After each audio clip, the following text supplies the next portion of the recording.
चलिए, तो everybody understood in accounting equation कि हम मैथमेटिक्स को अकाउंटेंसी में कैसे कन्वर्ट करते हैं. दैट वाज द रीजन कि हमने आपको वो क्यों पढ़ाया था. एल्स अकाउंटिंग इक्वेशन टोटली बकवास, बोगस, एकदम दलिद्दर टाइप का चैप्टर है जिसको पढ़ने की कोई जरूरत नहीं है.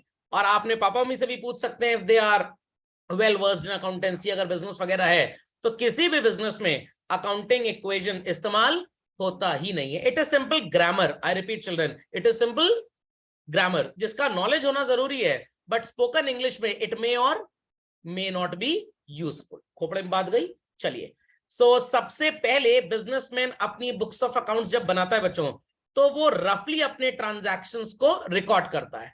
And the book where they are recorded is known as journal, which is derived from the Latin word jour. And jour का मतलब जोरू का गुलाम नहीं, jour simply means rough records.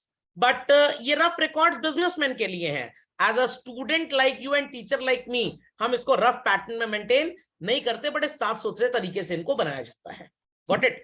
सो ये सब तो टाइम पास टेक्स्ट है, we have already done this. But हमको तो यही बताया गया कि भाई ल्यूकस पैसियोली नामक कोई अंकल हुआ करते थे. सम पीपल से कि वो मैथमेटिक्स के प्रोफेसर थे, कोई बोलते थे वो मर्चेंट थे, बिजनेसमैन थे, और उन्होंने अलजेब्रा के कॉन्सेप्ट को अकाउंटेंसी में यूज किया. भाई ये तो गोरों की टेक्निक थी जो उन्होंने हमारे एजुकेशन सिस्टम को बर्बाद कर दिया. As rightly said bye Gurudev Rabindranath Tagore ji, कि जब से इंडिया में ये क्लासरूम हो गए और ब्लैक बोर्ड लग गए, एजुकेशन का इन्वेंशन ही खत्म हो गया. Fundamental logic is clear. तो आज एक बड़े आदमी के साथ कुछ सुन रहे थे, तो मैंने कहा मैं शेयर जरूर करूंगा अपने बच्चों के साथ. ये बहुत अच्छी बात उन्होंने बताई थी मेरे को. खैर, तो वैसे ही मैंने यहाँ पे ऐड किया हुआ कि भाई 4th सेंचुरी बिफोर क्राइस्ट हमारे यहाँ हुआ करते थे चाणक्य जी, जिनको किस नाम से जाना जाता था? कौटिल्य. तो जितनी डेफिनेशन वगैरह अंग्रेजी ऑथरों की पढ़ते हो ना, तो ऐसा सब हिंदुस्तान में था. आपने अगर हनुमान चालीसा पढ़ी हो तो हनुमान जी ने अर्थ और सन का डिस्टेंस दिया था, बट हमें क्या बोला गया? वो न्यूटन चाचू थे, तो उन्होंने डिस्टेंस दिया था. प्रैक्टिकली ऐसा कुछ नहीं है. तो मैंने सेशन के स्टार्ट में जो आपको ये बात बताई थी, बातें मैंने बताई थी कि कौटिल्य ऑलरेडी अकाउंटेंसी दे चुके थे. तो जब ब्रिटिशर्स इंडिया आए तो उनको समझ में आ गया कि इस देश में इतनी डाइवर्सिटी है. जवाहरलाल नेहरू जी की बुक पढ़िए, हमारे क्लास 12 के सिलेबस में हुआ करती थी, डिस्कवरी ऑफ इंडिया. मैं तो खैर 3 ही चैप्टर पढ़ के गया था उसमें से, क्योंकि मेरे को एक क्वेश्चन करना था बस. तो उसमें ये बात थी कि इतनी डाइवर्सिटी है इस देश में कि इसको रूल करना मुश्किल ही नहीं, नामुमकिन है. हर इंसान यहाँ पे डॉन था, शाहरुख खान, अमिताभ बच्चन की तरह. तो मैकॉले साहब को भेजा गया कि जाइए आप इस कंट्री की स्टडी करिए. तो जब लॉर्ड मैकॉले यहाँ आए थे तो उन्होंने यही बात बोली, the country so diverse and United कि हम इसे रूल नहीं कर सकते. जिस देश में इतनी डाइवर्सिटी है वहां का सिस्टम ऑफ रूल भी डाइवर्सिफाइड होना चाहिए, और गोरों के पास, अंग्रेजों के पास उतना डाइवर्सिफिकेशन था ही नहीं. तो भाई क्या किया जाए? यहाँ के एजुकेशन सिस्टम को डाउनग्रेड कर दो पहले. तो खोपड़े में बात गई. तो शायद मैं इकलौता धरती पे होऊंगा जो ये बात बताता हूँ कि 4th सेंचुरी बीसी में कौटिल्य ने अकाउंटेंसी दी थी, बट हमें यह बताया जाता है कि ल्यूकस पैसियोली ने दी थी. तो अगर ऑप्शन कभी आ जाए ना, who invented accountancy in India, A B C D, तो डी ऑप्शन टिक करिएगा, नन ऑफ दीज. क्योंकि कौटिल्य का नाम कहीं होगा नहीं, ल्यूकस पैसियोली का नाम होगा, मेरा नाम होगा, आपका नाम होगा. तो नन ऑफ दीज ही सही है. बट अगर नंबर चाहिए एक में एक, तो वही गलत आंसर देना पड़ेगा आपको. समझ में आ गई बात? खैर चलिए, तो ये बात सबको समझ में आ गई होगी. सो कौटिल्य साहब ने अपनी अर्थशास्त्र, दैट इज इकोनॉमिक्स की किताब में पॉलिटिक्स और इकोनॉमिक्स के अलावा अकाउंट और बुक कीपिंग का भी एक कॉन्सेप्ट दिया था. और लोगों को लगता होगा कि अगर आपने सीए कर लिया तो आप दुनिया के बहुत अच्छे अकाउंटेंट बन गए, एमबीए कर लिया तो आपको बिजनेस आ गया. ऐसा कुछ नहीं होता. मेरे ताऊजी, पापा के बड़े भाई, उन्होंने बीएससी किया, he was a topper from university of Allahabad, और वो पूरी अकाउंटिंग खुद ही करते थे. तो I used to ask my father कि when he has done BSc how he can do accounting. कह रहे इसमें तो कुछ है नहीं, अकाउंटिंग तो कोई भी कर सकता है, उसमें चाहे बीएससी हो, चाहे बीए हो, चाहे बीकॉम हो. दो ही बात तो समझनी है, बेनिफिट का मतलब डेबिट और सैक्रिफाइस का मतलब क्रेडिट. इसके अलावा अकाउंटेंसी में कुछ पढ़ने की जरूरत है ही नहीं. समझ में आ गया? इसको तो एक कंपलसरी छठा सब्जेक्ट बना के सबको पढ़ाना चाहिए. लॉजिक समझ में आया कि नहीं आया? बाकी बिल्स ऑफ एक्सचेंज पढ़ लो, बीआरएस पढ़ लो, कहीं काम नहीं आता है. ये सिर्फ एग्जाम में पेपर भरने के लिए होता है. तो जो चीज डे 1 बताई थी आज भी फिर वही बता रहा हूं. बट नालायक सिस्टम ऑफ एजुकेशन को पास करने के लिए ये कूड़ा करकट हमको खाना पड़ेगा. खोपड़े में बात गई. तो भाई 4th सेंचुरी की बात तो हम कर चुके हैं. तो इन्होंने अपनी किताब में अकाउंट कीपिंग के ऊपर बहुत कुछ लिखा. He told something about supervising also and checking of accounts. तो चिल्ड्रन, सुपरवाइजिंग की अगर हम बात करें तो this is known as internal check. Internal check का मतलब क्या होता है? आप एक अकाउंटेंट है किसी ऑफिस में और मैं आपका सुपरवाइजर हूं, कॉन्स्टेंटली मैं चेक करूंगा कि आप कोई धांधलेबाजी तो नहीं कर रहे हैं। तो ये चीज भी कौटिल्य जी ने बताई थी। Checking of accounts is simply mean auditing, is simply meant as auditing. अब ऑडिटिंग और इंटरनल चेक में फर्क होता है। When we are maintaining books of accounts, continuous basis पे हमारी एक्टिविटीज चेक की जाती हैं, इसे आप इंटरनल चेक बोलते हो। बीकॉम सेकंड ईयर में जब लोग आप पहुंचेंगे तो ऑडिटिंग में आपको ये पढ़ाया जाएगा। और जब अकाउंट्स आपके बन जाते हैं तब कोई थर्ड पार्टी इसको चेक करता है। इंडिया में उसकी क्वालिफिकेशन एक सीए की होनी चाहिए। In India only CA can become an auditor, दूसरा कोई इंसान ऑडिटर नहीं बन सकता other than government auditors. Government auditors के लिए तो सिविल सर्विसेज के एग्जाम होते हैं, वो उसके थ्रू रिक्रूट होते हैं। जो प्राइवेट ऑडिटर्स होते हैं उनके लिए सीए होना बहुत जरूरी है। तो when accounting is being done and it is a continuous check on us, it is known as internal check. It is known as internal check. और अकाउंटिंग हो गई पूरी, उसके बाद उसकी चेकिंग हो रही है, तो children it is known as auditing. Okay, and this is a set standard world wide कि जो पार्टी अकाउंटिंग कर रही है वो ऑडिटिंग नहीं कर सकती। तो अगर आपके ऑफिस में एक अकाउंटिंग टीम है तो वो किसी दूसरे सीए के अंडर में काम करेगी, और जो ऑडिटिंग टीम होगी वो दूसरे सीए के अंडर में। तो टाटा, रिलायंस, इन सब के अकाउंटिंग टीम अलग होती है और ऑडिटिंग टीम अलग होती है। ऐसा स्टैंडर्ड क्यों बनाया गया सर? अकाउंटेंट ने अगर कोई धांधलेबाजी की तो वो ऑडिट में अपनी चोरी नहीं पकड़ेगा, बताएगा ही नहीं। तो इसलिए ये एक स्टेट स्टैंडर्ड है। तो जिस भी कंपनी की अकाउंटिंग टीम के जो चार्टर्ड अकाउंटेंट्स होते हैं दे आर डिफरेंट, और ऑडिट करने वाली पार्टी डिफरेंट होती है, वो कभी एक नहीं हो सकती। ओके, खैर हम सोल प्रोप्राइटरशिप की बातें करते हैं तो यहाँ पे उतना ऑडिट वगैरह की जरूरत रहती भी नहीं है। सो ये चाचू हैं हमारे ल्यूकस पैसियोली, 1494 एडी और 4th सेंचुरी बीसी। तो लगभग 1800 साल का गैप हो गया ना, बिफोर क्राइस्ट आफ्टर डेथ। तो 1494 प्लस और 4 माइनस, तो 1800 साल पहले अकाउंटिंग हिंदुस्तान में इन्वेंट हुई थी, आप बोल सकते हैं। और ओरिजिनली अकाउंटिंग का जो इन्वेंशन आपको नजर आता है वो मेसोपोटामिया सिविलाइजेशन में नजर आता है, इजिप्ट में जो हुआ करती थी। So further it says it originated in Italy, perfected in England and other European countries।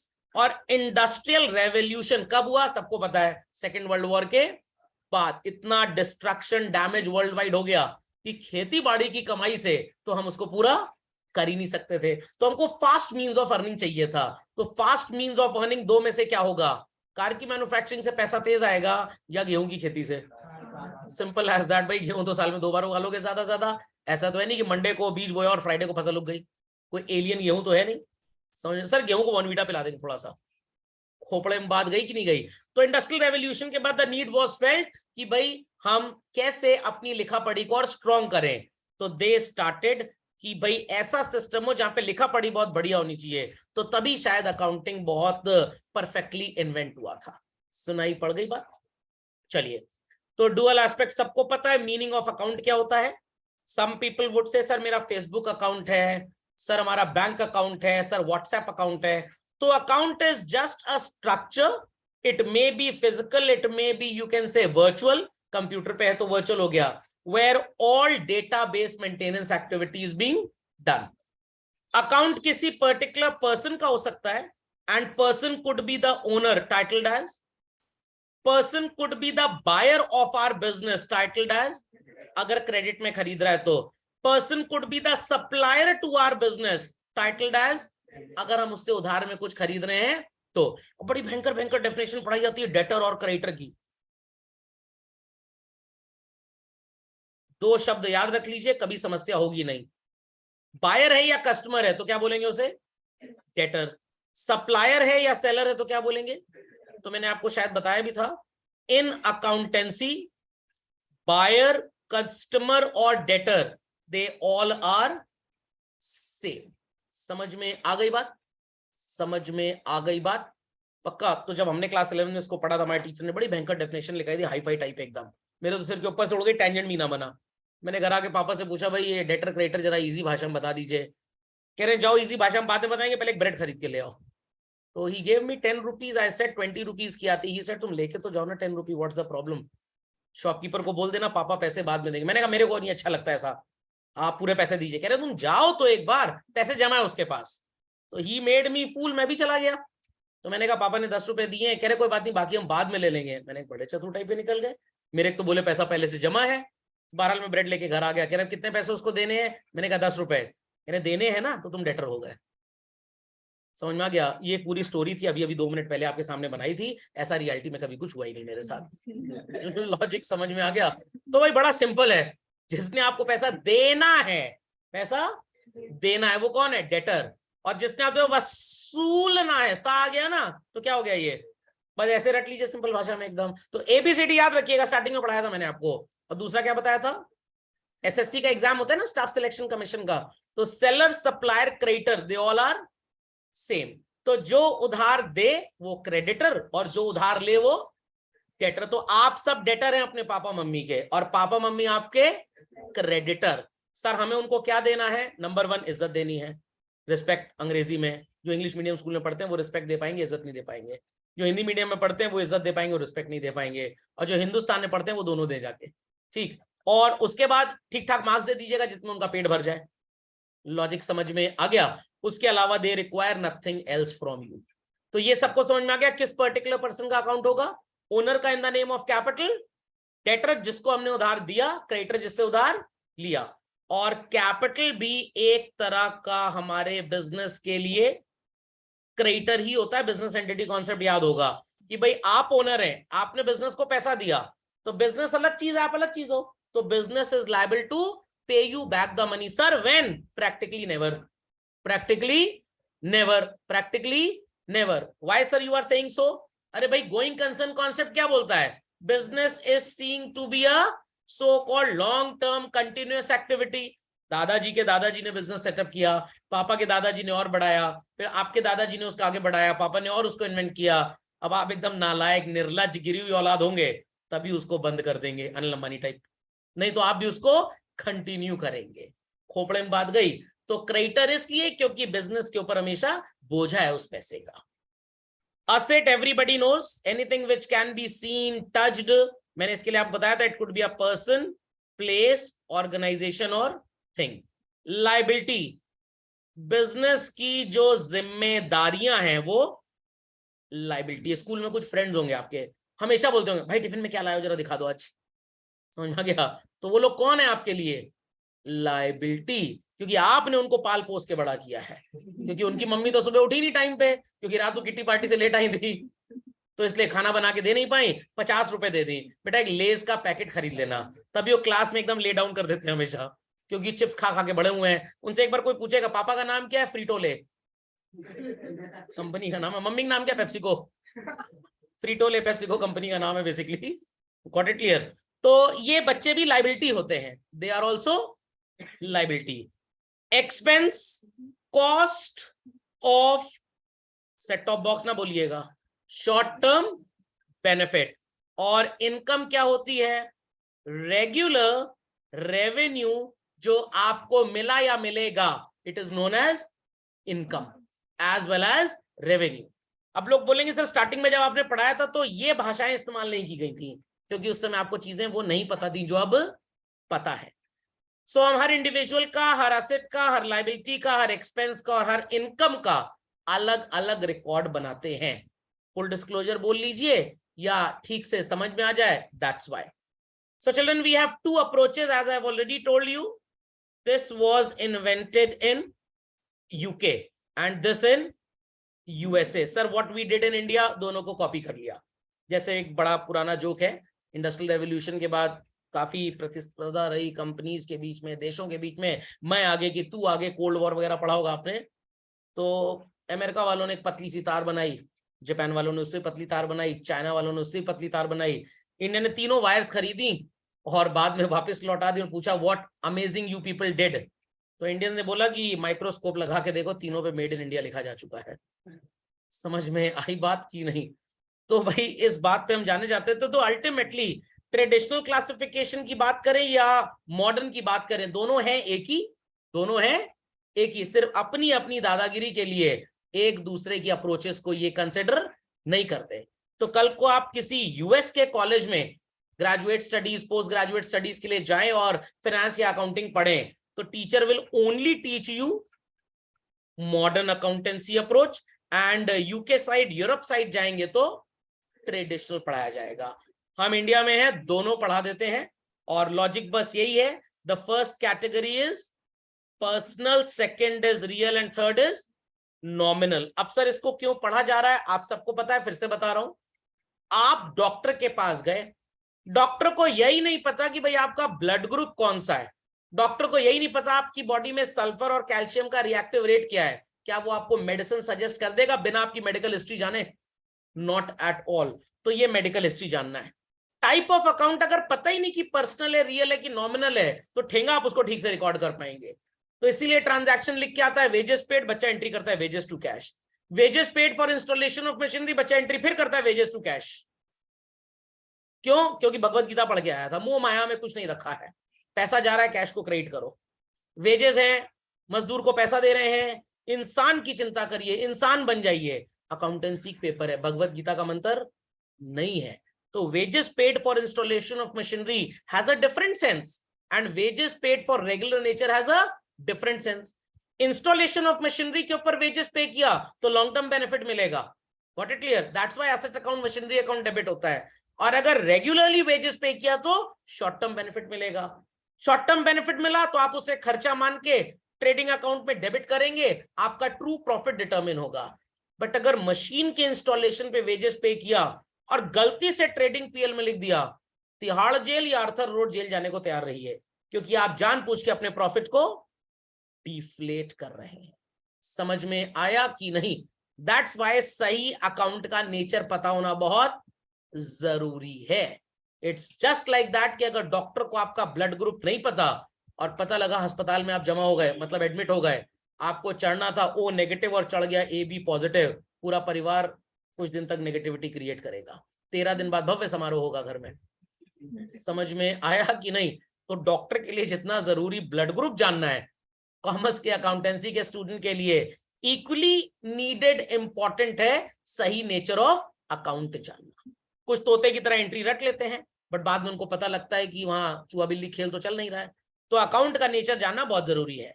So personal में we have natural personal. Mowgli, जंगल जंगल बात चली है, फूल खिला है, no not Mowgli. Human beings, me, you, they all are natural personal. Organizations, institutions are called as artificial personal, और जो किसी को रिप्रेजेंट करें, लाइक सर कैपिटल हो गया, ड्राइंग्स हो गया, आउटस्टैंडिंग हो गया, प्रीपेड हो गया, अक्रूड हो गया, प्री रिसीव्ड हो गया। क्लास 11th में ये 6 ही आपको रिप्रेजेंटेटिव की कैटेगरी के मिलेंगे। 12th में तो पूरा शॉपिंग मॉल है इनका। समझ में आ गई बात? Anything which can be seen, touched or felt. Seen और touched है tangible हो गया, और felt है तो मम्मी ने बेलन दे मारा आपके ऊपर, tangible हो गया। और जो गुस्से की इंटेंसिटी थी जिससे बेलन मारा गया है, intangible। समझ में आ गया? Goodwill, copyright, patent, trademark, brand name, know how, masthead, ये सब क्या होते हैं? Franchise, mining rights, publishing rights, they all are intangible. Land and building, plant and machinery, cash, stock, ये सब टैंजिबल हो जाएंगे। लॉजिक समझ में आ गया? सर्विसेज टेकन और सर्विसेज गिवन। अगर सर्विस डिराइव की है, पैसा देंगे नहीं देंगे उससे मतलब नहीं, सर्विस डिराइव की है नौकर की, लैंडलॉर्ड की, तो रेंट देना है या दे दिया, सैलरी देनी है या दे दी, इट इज एन एक्सपेंस। और अगर सर्विस दी है तो आपको रेवेन्यू मिल गया या मिलेगा, इट इज इनकम। लॉजिक समझ में आ गया? एज पर modern classification we have assets, जिसे हमने क्लासिफाई किया हुआ है in the left column under the title of representative नहीं रियल अकाउंट। एक्सपेंस की category as well as income की कैटेगरी यहां पे कैसे क्लासिफाइड है? नॉमिनल। कैपिटल और लायबिलिटी चले जाएंगे पर्सनल की कैटेगरी में। Fundamental logic is clear? So ये सब तो टाइम पास है, ऑलरेडी डन, तो इस पे टाइम बिल्कुल नहीं बर्बाद करेंगे। सीधे आते हैं गोल्डन रूल पे। जवाब आपको मिल जाएगा, ये मत पूछिएगा सर रोडियम रूल क्यों नहीं लिखते, बड़ा महंगा मेटल है, सर प्लैटिनम रूल क्यों नहीं लिखते, शायद जब इसको बनाया गया उस समय gold was the most available discovered expensive metal on the planet earth and widely found, तो शायद इसलिए हम गोल्डन रूल बोलते हैं। तो पर्सनल अकाउंट का रूल क्या है भाई? Debit the receiver, credit the giver. इसके लिए मैंने आपको एक जुगाड़मेंट भी बताया था, पर्सनल, रियल एंड नॉमिनल। सब में डेबिट है एंड सब में क्रेडिट है। तो आप इस चार्ट को फिर से बना सकते हैं, it's debit the receiver and credit the giver. I hope so this is sounding very well. Debit the receiver, credit the giver. Debit what comes in, credit what goes out. Debit all expenses and losses, credit all incomes and gains. खोपड़े में बात गई। RCEGGI, logic understood by all, पक्का। और so called हमारे traditional approach के बाद modern approach में क्या चलता है? असेट एंड एक्सपेंस बच्चों, बढ़ेगा तो डेबिट और घटेगा तो क्रेडिट।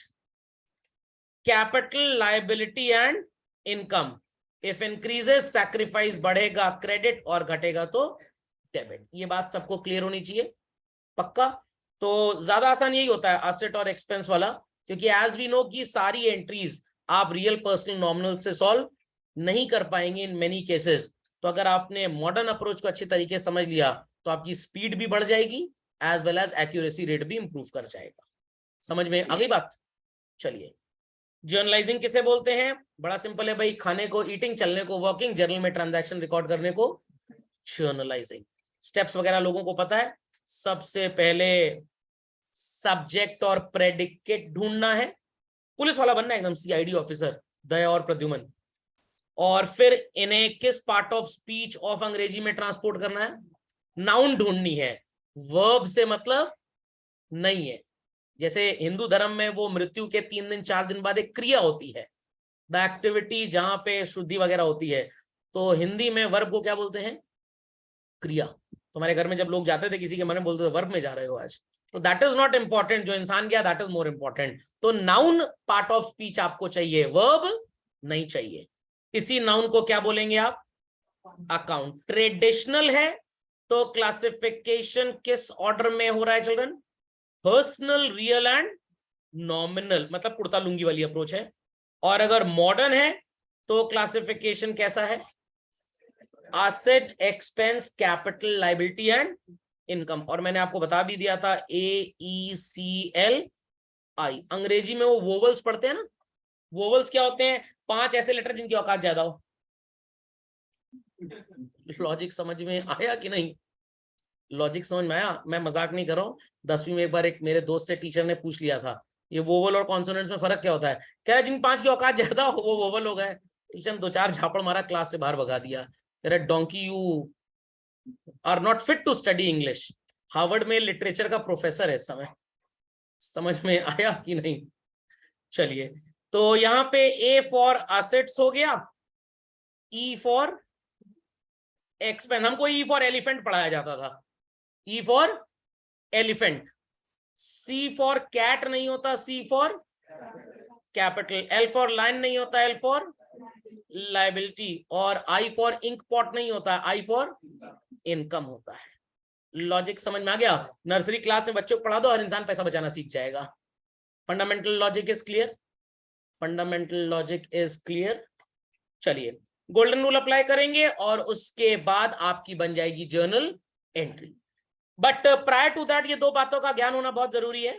कैसे पहचानेंगे कि ट्रांजैक्शन में गोविंदा की खुददारी झलक रही है या अमिताभ बच्चन की उधारी झलक रही है? अगर ट्रांजैक्शन में नाम आ गया, आई रिपीट, और कैश बैंक जैसा शब्द नहीं है, तो आप उसे क्या बोलेंगे? Credit transaction. Is that okay? Credit transaction का मतलब ये नहीं होता कि पैसा उधार दिया और पैसा उधार लिया, वो नहीं होता credit transaction. Credit transaction is that where there is no immediate movement of money, but definitely there would be deferred movement. अंग्रेजी थोड़ी हाई फाई थी, अच्छा लगे तो लाइक कर दीजिएगा। रियलिटी में मतलब वही होता है जहां पे पैसे का लेन देन फ्यूचर में होगा, आज नहीं है। जैसे एग्जाम आने वाला है, अब मंदिर चले गए, भगवान जी अच्छे नंबर ले आना। अरे पेपर भगवान जी थोड़ा लिखने जाएंगे, तुम लिखने जाओगे, वो कहां बेचारे नंबर ले आएंगे, लपेट लो उनको भी साथ में। मैं 1100 चढ़ाऊंगा, तो क्रेडिट ट्रांजैक्शन। समझ में आया कि नहीं आया? समझ में आया कि नहीं आया? भगवान की कीमत भी 1100 रुपए में लगा दी। खोपड़े में बात गई कि नहीं गई? खोपड़े में बात गई। मैं बहुत साल पहले एक बार मंदिर में गया था, बड़ा जम्मू का फेमस मंदिर था। वहां पुजारी जी ने प्लेट पे 500 के ही नोट लगाए थे, 1000 का नोट उस समय चलता भी नहीं था इंडिया में। कह रहे दान दीजिए दान दीजिए। मैंने 10 रुपए दे दिया। तो कह रहे बस 10 रुपए? मैंने कहा ऑलरेडी इतना ढेर सारा पड़ा है, ही नहीं खाली ऊपर, और क्या करोगे लेकर? और बाकी सब भगवान का ही दिया, हमारी क्या औकात कि हम भगवान को कुछ दे पाए भाई? वो समझ में आ गया कि पैसा ऐसा नहीं देगा। समझ में आया कि नहीं आया? समझ में आया कि नहीं आया? तो फिर कह रहा था अंदर आके दर्शन कर लीजिए शिवलिंग के, और पास से 501 रुपए दीजिए, बढ़िया पूजा करा दें। मैंने कहा तो क्या पास से दर्शन करने, दूर से दर्शन करने, क्या शिवलिंग तो वैसी रहेगी ना? कोई ऐसा तो नहीं कि जब भी मैं शिवलिंग गले लगा लूंगा मैं। समझ आ गया? तो पैसा कमाने का खैर मार्केटिंग सेल्स प्रमोशन चलता है इन लोग का, ये सब लॉजिक समझ में आया कि नहीं आया? समझ में आ गया? तो भाई गरीब कोई हो, दुखियारा हो, उसको 500 का खाना खिला दीजिए, ज्यादा कृपा बरसेगी आपके ऊपर, इंस्टेड ऑफ की इन ढोंगियों के चक्कर में पड़ने से। Got it clear? तो कभी ये जाके कोई ट्रांजैक्शन मत करिएगा मंदिर में 90% का 1100 है, 95% का 2100 है। अरे सिस्टर को कोई शगुन नहीं दे रहे हो रक्षाबंधन का, तो ऐसा कुछ नहीं होने वाला 1100 2100, nothing like that. It is only your efficiency and effort that will make you score marks. खोपड़े में बात गई? चलिए, भी एग्जाम में खूब भीड़ लगती है, रिजल्ट आता है मंगलवार को, हनुमान जी मंदिर भयंकर भीड़। तो मेरे घर वाले कहते हैं चलो मंगलवार को मंदिर चलो। दिमाग खराब है क्या? हनुमान जी पहचान भी नहीं पाएंगे, हनुमान जी पहचान भी नहीं पाएंगे इतनी भीड़ में। तो थर्सडे को चलेंगे, थर्सडे को साईं बाबा मंदिर जाना होता है। मैंने कौन से सिलेबस में लिखा हुआ इनका ये दिन फिक्स है? बट ले रहे जब मन करे तब चले जाओ भाई। बट ले रहे एक बार हनुमान जी फोन किया, बड़े दिन तुम आए नहीं। मैंने एक सरस्वती लक्ष्मी साथ में रहती है, और किसके किसके दर्शन करूं बताइए भैया? समझ में आया कि नहीं आया? तो इन सब चक्करों में मत पड़िएगा, पढ़ाई पे ध्यान दीजिए। तो कैश ट्रांजैक्शन क्या होता है भाई? जिस ट्रांजैक्शन में कैश जैसा शब्द और बैंक जैसा शब्द ना हो, नाम भी ना हो, it is a cash transaction. जिसमें कैश या बैंक और कैश या बैंक के साथ नाम हो, हम साथ साथ हैं। मैंने मूवी देखी थी तो मेरे को ये समझ में आ गया, कैश के साथ नाम है तो ये कैश ट्रांजैक्शन हो गया। लॉजिक समझ में आ गया बच्चों? चलिए, तो ये सब बातें तो टाइम पास है, तो इसलिए कुछ खास इसमें है नहीं। तो जर्नल तो सब समझ गए कैसे ट्रांजैक्शन रिकॉर्ड होते हैं। Just setting up the screen with the question children. अपनी कॉपी में खांचा खींच लीजिए फास्ट। चलिए, फॉर्मेट बन गया होगा सबका जिसको मैं खांचा बोल रहा था। So children, this is the question in front of us. Rule फिर से बता देता हूं जो आपके लिए बहुत आसान हो जाएगा। असेट बढ़ेगा तो क्या करेंगे? डेबिट, और घटेगा तो वेरी गुड, एक्सपेंस के साथ भी यही करना है। Thereafter children, for capital, liability and income, बढ़ेंगे तो क्रेडिट और घटेंगे तो डेबिट। Ready everybody? चलो भाई। January 1st Manish commences business with capital of ₹2 lakh. कौन से दो अकाउंट्स यहां पे नजर आ रहे हैं हमको चिल्ड्रन? एक आपको कैश यहां पे नजर आएगा और एक कैपिटल नजर आएगा। So capital belongs to the category of capital only. It's increasing और डिक्रीजिंग? जिन्होंने फेविक्विक जूस पिया उनको छोड़ के बाकी लोग जवाब दें। It's increasing. क्या कर देंगे हम? क्रेडिट कर देंगे। कैश असेट की कैटेगरी है, इट्स इंक्रीजिंग और डिक्रीजिंग चिल्ड्रन? It's increasing. तो कैश अगर इंक्रीज कर रहा है, असेट इंक्रीज कर रही है चिल्ड्रन, तो क्या करेंगे हम? डेबिट कर देंगे। Fundamental is well understood. तो कैश डेबिट और कैपिटल क्रेडिट, तो एंट्री क्या बनेगी हमारी? Cash account debit to capital account. Fundamental logic is clear? Received a check from Rashmi and company for 6,000 and cash 4,000 on account, allowed them discount of 200। हमने discount allow किया तो एक discount account हो गया, एक कैश अकाउंट हो गया। Check मिला है एंड नथिंग इज मेंशन कि बैंक में गया कि नहीं गया। कोई आलू तो है नहीं जो भजिया तल के खा जाएंगे, इसकी बैंक में गया ही होगा। तो एक बैंक अकाउंट हो गया और एक ये रश्मि आंटी का अकाउंट हो गया। समझ में आ गया? So bank belongs to the category of what children? Asset। बढ़ रहा है घट रहा है? बढ़ रहा है। What to do? डेबिट कर देंगे। समझ में आई बात? Be quick. चलिए भाई, तो बैंक डेबिट कर लिया हमने, और कैश की कैटेगरी क्या है बच्चों? एसेट। बढ़ रहा है घट रहा है? It's increasing. What to do? Debit. Then Rashmi and company children, हमने इनसे चेक और कैश लिया है, तो शी इज द गिवर और receiver. What to do? Giver का लड्डू खिलाना? Credit. Very good, very good, very good. And children, discount is allowed. Loss expense और इनकम गेन, लॉस और expense, what to do, simple as that. तो I hope so entry हो जाएगी। Bank account debit, cash account debit, discount allowed account debit to aunty, police बुला लेंगी, to Rashmi and company. ये मत लिख दिएगा all in one account debit, abundant account debit, many account debit, cash sale. Sir आगे कुछ लिखा हुआ है, ये तो वैसे जैसे चोर लोग पुलिस को देख के डर जाते हैं हिंदी मूवी में, आगे पुलिस है स्पीड बढ़ा दो, तो डरना नहीं है, डरना नहीं है, मैं इसका भी ब्रह्मास्त्र आपको दे चुका हूं। Simply tell me cash sale की एंट्री क्या होगी? Cash to sales. Excellent answer. If you are a businessman and you are selling goods, definitely you will collect tax from the customer. Will you keep it in your pocket and be ready to go to Arthur Road or Tihar Jail? No, you have to pay it, forward it to whom? Government of India. Till then, it is in your custody. It's for you an asset or a liability. Liability बढ़ती है तो modern rule क्या बोलता है? To output CGST to output SGST. समझ में आ गया? So children, कितने की सेल है? 11,000. 6% is 660, 660. And add up कर दीजिए 11,000 में 660, 660. 12,320 is the total money that we have collected. और जब से गवर्नमेंट ने जीएसटी लगा दिया है, बिजनेसमैन को एक एडवांटेज बहुत बड़ा हो गया है, वो लॉन्ग टाइम क्रेडिट नहीं देते कस्टमर्स को, क्योंकि आपने जो करंट मंथ में जीएसटी कलेक्ट किया से फरवरी में, 10 मार्च तक वो आपको डिपॉजिट करना है गवर्नमेंट को। तो हम कस्टमर को बोलेंगे देख भाई अगर सामान वापस करना है ना तो 5-6 मार्च तक बता देना, क्योंकि उसके बाद मैं सामान वापस लेके तेरे को गुड्स के पैसे दूंगा, बट जीएसटी का पैसा मैं नहीं दे पाऊंगा because I have already deposited it. Customer उससे बड़ा ज्ञानी है इंडिया में, वो कहता है कोई बात नहीं, सामान किसी और को बेचोगे ना, उसका जीएसटी अपनी जेब में रख लेना। हमारा शॉपकीपर फिर ब्रह्म ज्ञानी बन जाता है, कह रहा मैं तुम्हारे लिए क्यों आलतू फालतू की नौटंकी करूं। लॉजिक समझ में आ गया? Next children, cash purchase. What is the journal entry for cash purchase? It's purchase to cash, but लिखिएगा मत अभी। Children, here you have bought goods, definitely you must be paying tax. क्या आप सीधे दरवाजा खटखटाएंगे निर्मला सीतारमन जी के घर का, मैडम टैक्स देने आया आपको? आंसर, फाइनेंस मिनिस्टर है, क्लर्क नहीं है, तो आपको ये गवर्नमेंट के बैंक अकाउंट में डिपॉजिट करना है। अभी तो आप अपने सप्लायर को दोगे और वो ये काम करेगा। तो for you it is an expense, and rule says what for expenses? Debit all expenses. तो it is input CGST, input SGST. So children, 4,300 rupees हमारे परचेज में आएगा, 6%, 6%, 4,300 रुपीज का हो जाता है 258,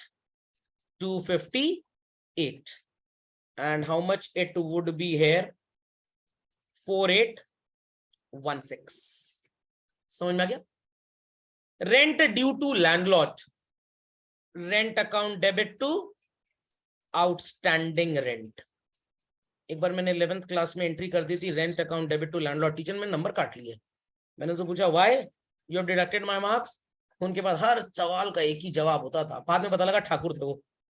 ठाकुर लोग अपनी जुबान से नहीं मुंह करते ना, और सही में ठाकुर निकला है।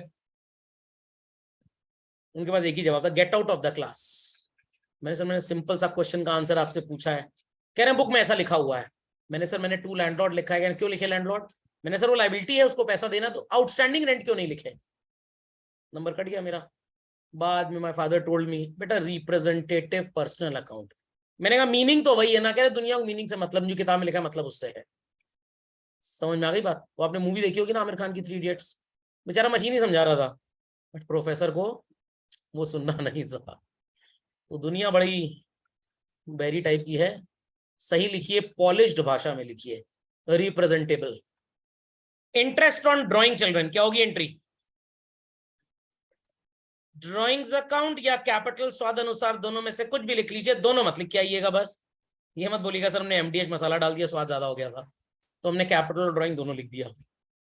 सो interest on drawing being an income, that's why we happen to credit it children, that's why we happen to credit it. और जब तक ओनर से पैसे वसूल नहीं लेते, ही और she is indebted to us. us मतलब to the business, तो इसलिए हमने डेबिट कर दिया, डेटर बना दिया। समझ गए? और रियल बिजनेस में जब अकाउंटिंग होती है, कैपिटल और ड्राइंग्स जैसे डायरेक्ट कोई अकाउंट ही नहीं होते बच्चों, ओनर का नाम होता है बिजनेस में। तो अगर आपका नाम मिस्टर अनिल है तो कैपिटल अकाउंट मतलब अनिल्स पर्सनल अकाउंट। ओके, समझ में आ गया सबको how journal entries are done? Goods sold to Rakesh, what would be the entry? Rakesh to sales. Bought goods from Naveen for cash, purchase to cash. We can't write Naveen to cash. क्यों नहीं लिख सकते sir? आप पैसे तो नवीन को दे रहे हैं।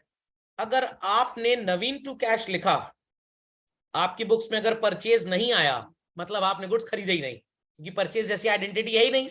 जब खरीदे नहीं तो बिक कैसे गए? ये तो फ्रॉड मान लिया जाएगा बिजनेस में। This is the exact application of materiality as well. Rakesh returned goods, Rakesh जिसको हमने सामान बेचा था वो वापस कर गया सामान। क्या एंट्री होगी बच्चों? Sales return to Rakesh. कुछ कैश बोल रहे हैं, खैर अल्प ज्ञानी है, अगले साल फिर से पढ़ेंगे तो सही हो जाएगा। अब ध्यान से सुनिएगा, 10,000 के गुड्स बेचे, 500 के वापस आ गए। What is the amount due? 9500। और राकेश जी ने फुल सेटलमेंट में कितने पैसे दिए? 8,000 दिया फुल सेटलमेंट में इन ल्यू ऑफ 9500। क्यों कम पैसे दे रहे हैं? It's discount. So entry would be cash account debit, discount allowed would be debited to Rakesh how much? 9500। समझ में आ गया? Anybody having any query please ask। कोई query है किसी की? समझ में आ गया? चलिए, let me frame another question for you। चलो, pass the journal entries from the following। proprietor ने withdrew किया कैश एंड गुड्स, आराध्या को गुड्स बेचे जिसमें डिस्काउंट है, trade discount 10%, cash discount 5%। Ramesh is declared insolvent, 75 पैसे मिला 1 लाख रुपए में, मतलब 75 पैसे ना रुपी, ये मत सोचिएगा 75 पैसा मिला, 99,999 रुपी 25 पैसा नहीं मिला। Paid landlord 12,000 for rent, 1/3 owner ने खुद ऑक्यूपाई किया हुआ है। 4 transactions 4 minutes, be super quick to this. चलो, Yes, sir. proprietor withdrew for personal use, so it's drawings account debit to cash to purchase। कुछ बच्चे बोले सर गुड्स क्यों नहीं लिख सकते? कौटिल्य भाई तो यही बोले थे। I remember the days when we were students. उसी टाइम पे ये अप्रोच नई नई इन्वेंट हुई थी कि जब भी आप गुड्स खरीदेंगे तो आप परचेज लिखिए और बेचेंगे तो सेल लिखिए। 1-2 साल ये चला भी कि अगर गुड्स भी बच्चे लिख रहे हैं तो उनको मार्क्स दिया जाए, but now it is strongly advocated कि ये गलत है, क्योंकि उससे क्लियर नहीं हो पाता कि कौन सा ट्रांजैक्शन गुड्स विड्रॉन का है और कौन सा सेल का है, क्योंकि सेल में भी कैश टू गुड्स लिखता था बच्चा उस जमाने में, और यहाँ पे भी ड्रॉइंग्स टू गुड्स लिखता था। इसलिए इसको गलत साबित कर दिया गया कि गुड्स नहीं लिखना है, परचेज सेल ही चलेगा। फिर आराध्या जी को गुड्स बेचे गए हैं और कैश डिस्काउंट इन्होंने अवेल कर लिया है, तो चलो entry would be cash account debit, discount allowed account debit to sales. Sales में वैल्यू आएगी 45,000, 2250 in discount and 42,750 if I am not wrong in cash. Then children, it is cash account debit, bad debts account debit to Ramesh। bad debts में आएगा 25,000, in cash children it is 75,000 and here it is 1 lakh। fundamental is clear? चलिए, paid to landlord 12,000, so entry would be children rent account debit, drawings account debit to cash। here it would be 12,000, here it would be 4,000, here it would be 8,000। Logic समझ में आ गया? But अब अगर आपसे exam में question पूछा जाए, state the most close concept applicable in the following transaction, 99% बच्चे गलत लिखेंगे आंसर। क्यों? बस तोते की तरह एंट्री तो पढ़ ली बट एप्लीकेशन ऑफ नॉलेज हुआ ही नहीं। सीए के एग्जाम में इसीलिए फेल हो जाते हैं in spite of getting 99 in class 12 boards, क्योंकि लॉजिक आता ही नहीं है, सिर्फ तोते की तरह एंट्री रख ली। तो यहाँ पे लगेगा बच्चों most closely business entity concept. Business अलग है और बिजनेसमैन अलग, that's why we have used this as drawings. Good sold to Aaradhya, तो यहाँ पे मोस्ट क्लोज की अगर हम बात करें तो मनी में एजेंट भी लग जाए, got it clear. But bad debts sorry discount allowed is being recorded irrespective, cash आए चाहे ना आए, तो you will say what is being applied is accrual basis, most close. तो ये एमसीक्यू में इसका आंसर आप ठीक से लिखेंगे, क्योंकि बाकी तीन तो बकवास लिखे होंगे, अक्रूवल बेसिस आपको जरूर एक ऑप्शन में मिलेगा। Here which concept is applicable most closely? Conservatism principle. Record anticipated losses but do not record anticipated gains. Paid rent to landlord, again children, business entity concept. Got it clear? ये concepts and conventions का application आना ज्यादा जरूरी है, ये आता होगा तो सब कर लेंगे। लॉजिक समझ में आया कि नहीं? चलिए, so let's get down with what is called as children complex और डिफिकल्ट जर्नल एंट्रीज। ये क्लासिफिकेशन सबको बता चुका हूं, इस पे टाइम नहीं वेस्ट करूंगा जरा भी। सो कंपाउंड एंट्री क्या होती है? Everybody knows, when any transaction और set of transactions, better to say more than one, is done on the same date and one of the account sounds to be common, so the entry passed for compound sorry both of them grouped way में is known as what? Compound entry. Very good. Goods taken over for personal use, children, it is drawings to purchase. Debit the receiver, credit the reduction in stock, or you can say asset, represented by using which account? Purchase account. Charity में सामान दे दिया, debit all expenses and losses, इस पे वही rule apply होगा जो ऊपर आपने अप्लाई किया था। Advertisement is again an expense, children, and इस पे rule applied would be same. कुछ बच्चे बोलेंगे सर गुड्स जा रहे हैं, why can't we use cell? हम बेच नहीं रहे, मटेरियलिटी गड़बड़ हो जाएगा। दूसरी चीज, अगर आप सेल रिकॉर्ड करेंगे तो this would attract the recording of profit. Taxation officer आपको कहेगा आपने चोरी की है टैक्स की, सेल तो दिखाई बट उसका प्रॉफिट क्यों नहीं दिखाया आपने? तो आप बोलेंगे हमने गुड्स दान दिए, आप झूठ बोल रहे हैं, आपने दान दिए हैं, दान दिए हैं तो use purchase. Okay, goods used in creation of asset. आपका फर्नीचर मार्ट है, या मान लीजिए आपकी एक ड्रेपरी शॉप है, तो आपने कुछ कपड़ा निकाला थान में से और उसके कर्टन्स बनवा के अपनी शॉप में लगवा लिए, तो stock is going down, credit कर देंगे परचेज को। And furniture, fixtures, furnishings, fittings, ये असेट इंक्रीज हो रहा है। असेट इंक्रीज होता है तो मॉडर्न रूल क्या बोलता है बच्चों? डेबिट। गुड्स की चोरी हो गई, debit all expenses and losses. Stock goes down तो हम क्या करेंगे? क्या करेंगे? क्रेडिट।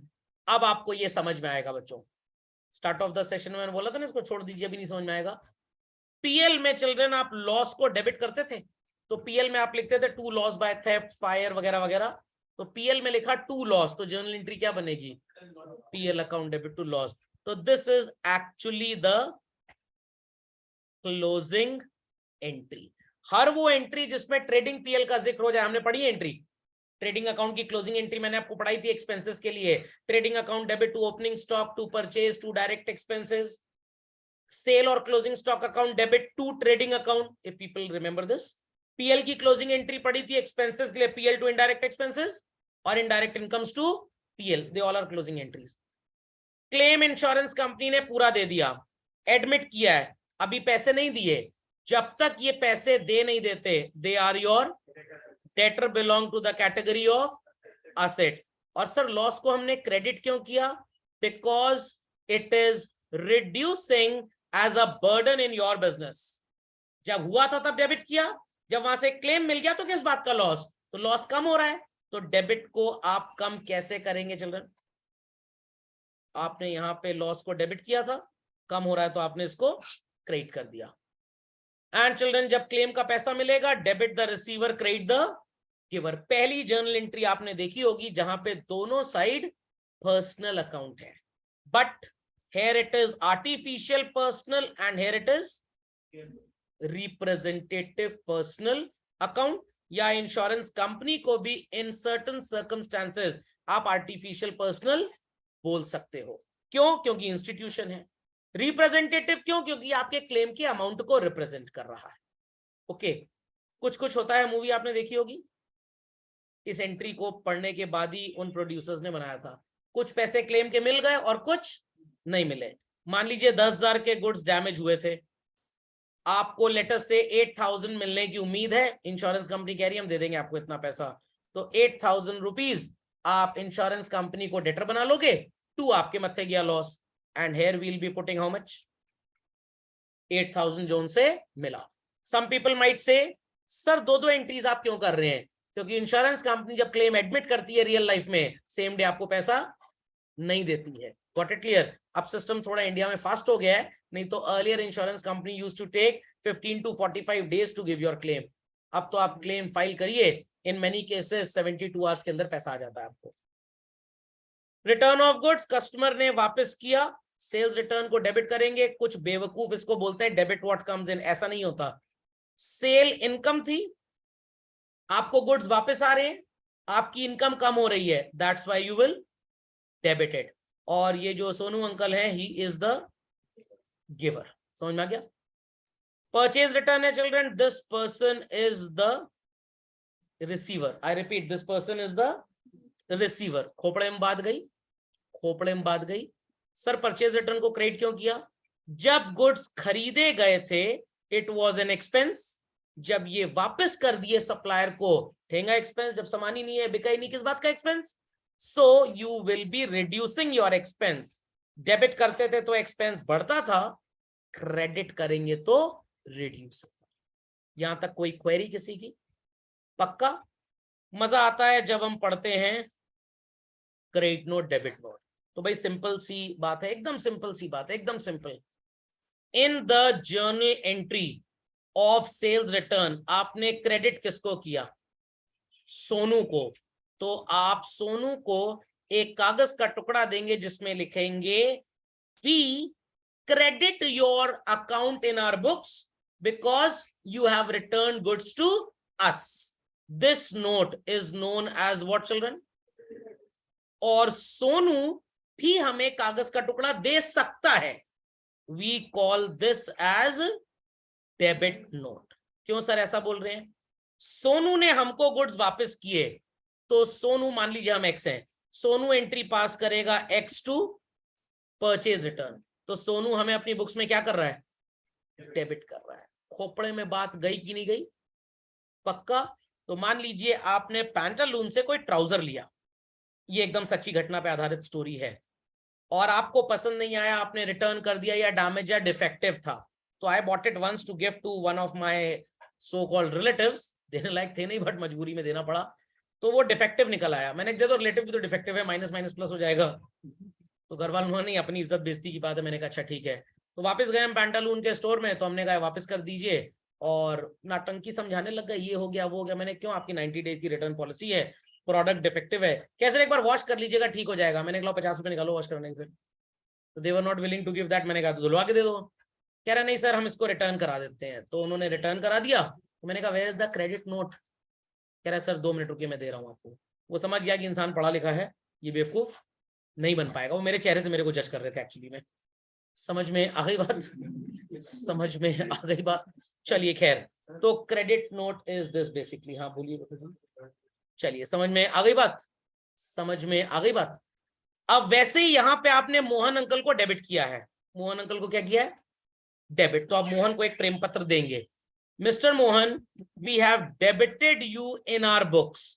तो आप कौन सा कागज का टुकड़ा देंगे?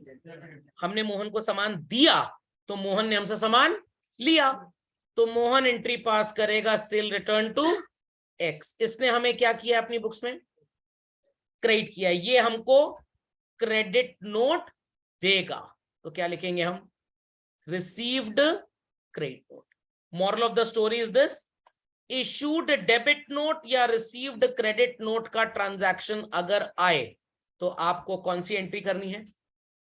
Purchase return. Issued credit note और रिसीव्ड डेबिट नोट का ट्रांजैक्शन आए तो कौन सी एंट्री करनी है? Cell return. So when I was a student in class 11, way back in the year 96-97, this was the toughest concept that went over my head. Toughest children. समझ ही में नहीं आया, समझ ही में नहीं आया। So एक ऐसा इत्तेफाक हुआ, I went to my father's office to give him the lunch box. He had the business of heavy commercial vehicles wholesale part. He was talking over phone to somebody. सामान वापस किया, आप लोग क्रेडिट नोट नहीं भेजते हैं। मैंने पापा ये होता क्या, समझा दो जरा, मेरे को समझ में नहीं आया। तो सेड द सेम थिंग, पूरी पढ़ाई लिखाई बर्बाद है तुम लोग की। मैंने कहा टीचर ने बोला था डेफिनेशन रट लेना, रट के चले गए, सब गुछुड़ पुछुड़ हो गया, कंफ्यूज हो गया। तो ही टोल्ड मी अच्छा जर्नल एंट्री क्या होगी जब हम किसी से सामान खरीदेंगे। मैंने जर्नल एंट्री बता दी। कह रहे वापस करेंगे तो क्या होगी एंट्री, मैंने वही बता दिया। कह रहे वापस किया तो एंट्री हुई सप्लायर टू परचेज रिटर्न, तो सप्लायर को क्या किया, मैंने कहा डेबिट किया। कह रहे तो कागज का टुकड़ा दे देंगे भाई, हमने आपको डेबिट किया अपनी बुक्स में। मैंने कहा अब समझ में आ गया, खोपड़े में बात गई कि नहीं गई। तो belonging to the business family, इसीलिए भी थोड़ा आपको वो रियल टच मिल जाता है मेरे से सुनने को। समझ में आ गई बात। तो बात हमेशा याद रखिएगा कि आपने अगर अभी लास्ट ईयर ऐसा हुआ, मैंने एयरटेल वालों का रिचार्ज करा लिया एक मैसेज पे क्लिक करके, तो उन जाहिलों ने 3500 रुपीज का मेरा रिचार्ज किया। एक और मैसेज आया 6 महीने का रिचार्ज एक साथ करिए तो 3000 में हो जाएगा। 500 रुपए लपेट लिए उन्होंने मेरे। मैंने उनको मैसेज किया, मैंने कहा भाई कंज्यूमर फोरम में किस नाम से कंप्लेन करनी है आपकी, आप ये बताइए। कहने सर व्हाट हैपेंड। मैंने कहा वन मैसेज सेट की 6 महीने का पैकेज 3500 का है, अदर सेट की 3000 का है। कह रहे हैं सर दोनों स्कीम चल रही है। तो मैंने कहा मेरे को कहा है 3500 वाली समझाए, मेरे को 3000 वाली स्कीम चाहिए। तो कह रहे हैं सर अब तो पेमेंट हो चुका है। मैंने कहा इसीलिए तो मैं पूछ रहा हूँ, कंज्यूमर फोरम में केस करना है आपके खिलाफ, तो मैं किस नाम से केस करूं, आपका मेरे डिटेल्स मेरे को चाहिए, मैंने इसलिए फोन किया है। तो कह रहे हैं sir need not to worry about that, हम आपकी कंप्लेंट नोट कर लेते हैं, 24 आवर्स में रेजोल्यूशन आ जाएगा। मैंने कहा इसको क्रेडिट करिए, आगे 1 महीना और बढ़ाइए जरा, मेरा पैसा बाकी है। तो 15 मिनट के अंदर वहां से मेल चली आई, your extra payment charges has been carried forward, so and so, एक पीडीएफ भेज दिया था उन्होंने मेरे को क्रेडिट नोट का। समझ में आ गई बात, समझ में आ गई बात। तो जब भी मैकडॉनल्ड्स में बर्गर खाने जाएं और सामान आप वापस करें और आपको वो लोग कागज ना दें, तो उनसे बोलिएगा क्रेडिट नोट दो मेरे को। अभी लास्ट वीक मैकडॉनल्ड गए थे, तो मैंने बोला कि मैक वेजी करके कुछ बोला, अंग्रेजी का होता है तो समझ में कम आता है थोड़ा सा, हम तो भाई बर्गर ही जानते हैं। ये तो मैकडॉनल्ड जब आया तो पता लगा कि बर्गर भी ढेर सारी तरीके के होते हैं। तो उन्होंने 100 रुपए वाला चिपका दिया मेरे को। मैंने कहा नहीं, जो स्क्रीन पे डिस्प्ले हो रहा है मेरे को ये चाहिए। कह रहा सर आपने मैक वेजी बोला था। मैंने कहा मेरे को इंग्लिश नहीं आती ज्यादा, मेरा 49 नंबर आया था 12वीं में, मेरे को 65 वाला चाहिए, 100 वाला नहीं चाहिए। कह रहे सर अब तो ये नहीं हो पाएगा। मैंने कैसे नहीं हो पाएगा, बुलाओ अपने मैनेजर को। तो मैंने उनके मैनेजर से बात की, उन्होंने खर्रारा निकाला, लंबा सा साइन वाइन करवाया, मैंने भी ऑटोग्राफ अमिताभ बच्चन का दे दिया। तो उस पर भी लिखा था उन्होंने इट्स अ क्रेडिट नोट। तो उन्होंने रिटर्न दिखाया सामान का, उन्होंने रिटर्न दिखाया, फिर फ्रेश सेलिंग दी मेरे को। तो कभी ये बातें मैं आपको इसलिए बता रहा हूं कि भाई जब आप इन स्टोर्स में जाएं, ये डॉक्यूमेंट्स मिलते हैं आपको, तो उन डॉक्यूमेंट्स पे थोड़ा ध्यान दिया करिए। ये नहीं बैल की तरह बस लेके चले आए घर में। समझ में आया कि नहीं आया। तो when your mummy buys something through Flipkart और Amazon and it is returned और पैसा वॉलेट में आता है ना, तो वो एक तरह का क्रेडिट नोट ही है, समझ लीजिए। समझ में आया। तो वॉलेट में आने वाला पैसा क्रेडिट नोट, आप उनके क्रेडिटर हैं, आपके पैसे उनके पास जमा है। समझ में आया। अभी गर्मी की छुट्टी में नानी क्या नहीं गए, तो 11,000 का क्रेडिट नोट पड़ा हुआ है वहां पे, जब जाएंगे ले आइएगा जाके। अंडरस्टूड और नॉट। चलिए भाई, started business with multiple assets, जितनी एसेट्स हैं सबको डेबिट कर दीजिए and credit the giver. Loan time pass transaction है, पढ़ लेंगे लोग खुद से।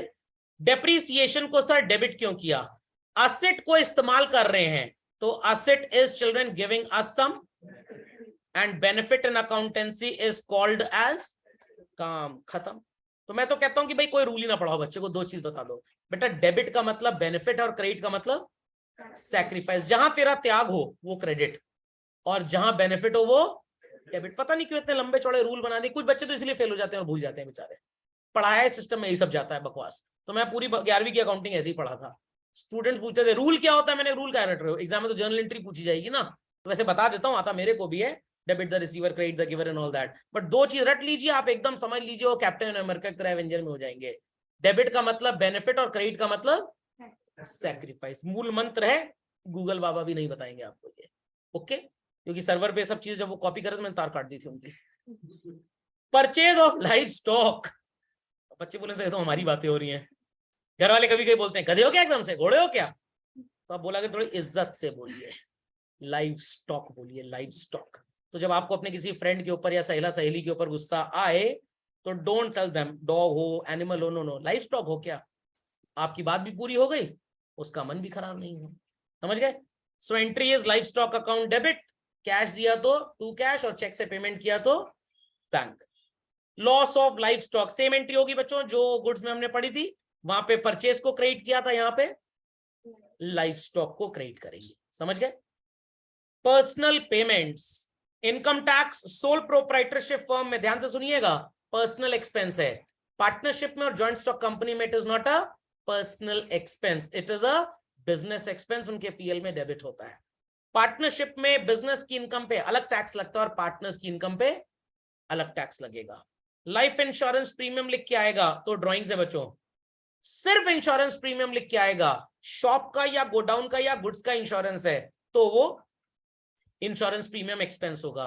House tax and personal travel expense, खोपड़े में बात गई, तो दीज आर पर्सनल एक्सपेंसेस, आप इनके लिए क्या यूज करेंगे? ड्राइंग्स।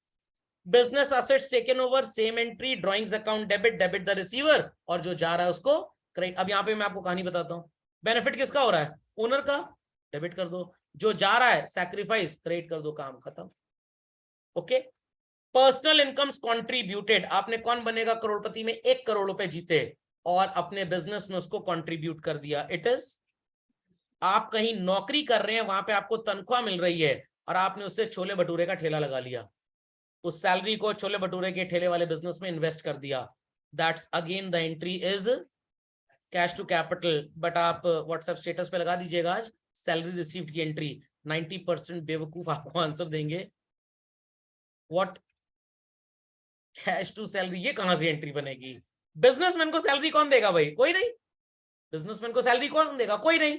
तो आप कहीं जॉब कर रहे हैं, वहां से आपको सैलरी मिल रही है and that you are contributing in your business, तो वहां जो सैलरी मिली उसकी एंट्री कैश टू सैलरी हो सकती है। बट आपके बिजनेस में जब ये ट्रांजैक्शन आ गया तो इसका मतलब है कि वो वाली तनख्वाह आपके बिजनेस में इन्वेस्ट हो गई, तो entry is cash to capital. समझ में आ गया? तो for an employ received salary की एंट्री क्या है? Cash to salary. For a businessman received salary का मतलब you are working in a bank as a manager, आपको सैलरी मिली और आपने अपनी एक फाइनेंशियल कंसल्टेंसी सेटअप की है, वहां पे आपने पैसा कंट्रीब्यूट कर दिया, so there the entry is cash to capital. Money paid on behalf of somebody, Monu को पैसे दिए बट एक्चुअली देने किसको थे? तो हम सोनू को डेबिट करेंगे, मटेरियलिटी प्रिंसिपल। सेम वे जब आप किसी को पे करेंगे, इंस्टॉलेशन चार्जेस मैंने स्टार्टिंग में आपको बता दिया था इसके बारे में, गुड्स के लिए ऑर्डर किया तो हम कोई भी एंट्री पास नहीं करेंगे। इंटरेस्ट ऑन कैपिटल अलाउड है बच्चों, पेड नहीं है, तो being an expense what we will do with interest? Debit, and being an income interest on drawings को क्या करेंगे? क्रेडिट। बिजनेसमैन ने इस मनी को बिजनेस में क्या कर दिया बच्चों? तो क्रेडिट कर देंगे, और जब तक ड्राइंग्स का इंटरेस्ट ला के हम दे नहीं देते, the owner is indebted, he is acting in the capacity of a debtor, और डेटर है तो क्या कर देंगे आप? डेबिट कर देंगे। समझ गए? क्योंकि उसको बेनिफिट मिल रहा है इस पैसे का। Bad debts entry is already done, no issues. Recovery, Raghav से पैसे मिले, कुछ बच्चे बोलेंगे सर कैश टू राघव लिख दें, एग्जामिनर भूत भूत चिल्ला के भागेगा, राघव का तो अकाउंट ही बंद हो चुका है, तो कहां से राघव आ गया? समझ में आया कि नहीं? तो आप बैड डेट्स रिकवर्ड लिखेंगे, खोपड़े में बात गई। बैंकिंग ट्रांजैक्शंस, जब जब बैंक में पैसे या चेक जैसा कुछ आएगा क्या करेंगे आप? बैंक को, और जब जब बैंक से या चेक के थ्रू कुछ पैसा निकलेगा तो क्या करेंगे? दूसरी साइड पे परचेज सेल जैसे चलता था सब वैसे ही चले, एकदम फादर और फ्रेंड कैसे है, बस वन और मेनी में डिफरेंस याद रखना है आपको। समझ गए? चलिए, तो इन पे समय ना बर्बाद करते हुए let's move further. Outstanding expenses, entry होगी बच्चों expense account debit to outstanding expense. क्यों क्रेडिट किया? बिकॉज इट्स अ, और एक्सपेंस को क्यों डेबिट किया? क्योंकि आपको बेनिफिट डिराइव हो चुका है। Got it?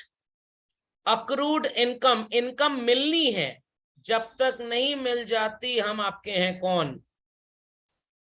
The person is a debtor, और आपको चाहे इनकम मिली हो चाहे ना मिली हो, मिलने वाली हो, आप इसे क्रेडिट क्यों करेंगे? टैक्सेशन लॉज बोलते हैं इनकम रिसीव्ड और पे, सॉरी, इनकम रिसीव्ड और due, whichever occurs first, whichever occurs first. Logic समझ में आ गया? तो क्रेडिट सेल पे जो प्रॉफिट है उस पे भी आपको टैक्स देना है, चाहे कस्टमर आपके पैसे कल को दे चाहे ना दे। तो जो स्मॉल बिजनेसमैन होते हैं, सोल प्रोप्राइटर, वो सेल तभी रिकॉर्ड करते हैं बुक्स में जब गारंटी है कि पैसा आ गया, नहीं तो बड़ा एडजस्टमेंट करना पड़ता है बुक्स में। Prepaid expenses, the entry would be जिसे आपने पैसा दिया वो debtor in the name of prepaid expense. To cash भी लिख सकते हैं, टू एक्सपेंस भी लिख सकते हैं, दोनों पे मार्क्स बराबर होते हैं। कैश बेसिस और अक्रूवल बेसिस का डिफरेंस है। Pre received incomes, entry could be cash account debit और समटाइम्स एडजस्ट करना है तो income account debit to pre received income. Logical understanding के लिए ओल्ड वीडियो आपके पास है, आप उसको देख सकते हैं। ट्रीटमेंट ऑफ डिस्काउंट, ये तो बड़ा ही आसान ट्रांजैक्शन था। दो बातें याद रखिए बस। आपने डिस्काउंट अलाउ किया, क्या करेंगे बच्चों? डेबिट। आपको किसी ने डिस्काउंट दिया, क्या करेंगे चिल्ड्रन? क्रेडिट कर देंगे। खोपड़े में बात गई? खोपड़े में बात गई। जिस साइड डिस्काउंट आएगा चिल्ड्रन उसी साइड कैश या बैंक आएगा। जिस साइड डिस्काउंट आएगा उसी साइड कैश या बैंक आएगा। तो अगर कैश डेबिट में है तो डिस्काउंट भी, और अगर कैश क्रेडिट में है तो डिस्काउंट भी क्रेडिट में। आई रिपीट, डिस्काउंट डेबिट में है तो कैश भी डेबिट में, या कैश डेबिट में है तो डिस्काउंट भी डेबिट में, और अगर कैश क्रेडिट में है तो डिस्काउंट क्रेडिट में। ऐसा क्यों sir? Because when money comes in only then you will allow it, when money goes out only then somebody would offer you the same. खोपड़िया में बात गई? चलिए, so I hope so everybody understood this simplest logic. Confirm? Clear to everybody? चलिए, so आज की कहानी यही समाप्त करते हैं। कल हम सब्सिडरी बुक, लेजर और ट्रायल बैलेंस पे ध्यान देंगे। तो जो मैंने आपको सैंपल पेपर दिए हैं पीडीएफ में, जेरोक्स में, उसमें जितने जर्नल के क्वेश्चन होंगे उन सबको दनादन सॉल्व कर लेंगे आप लोग। Any queries, please ask.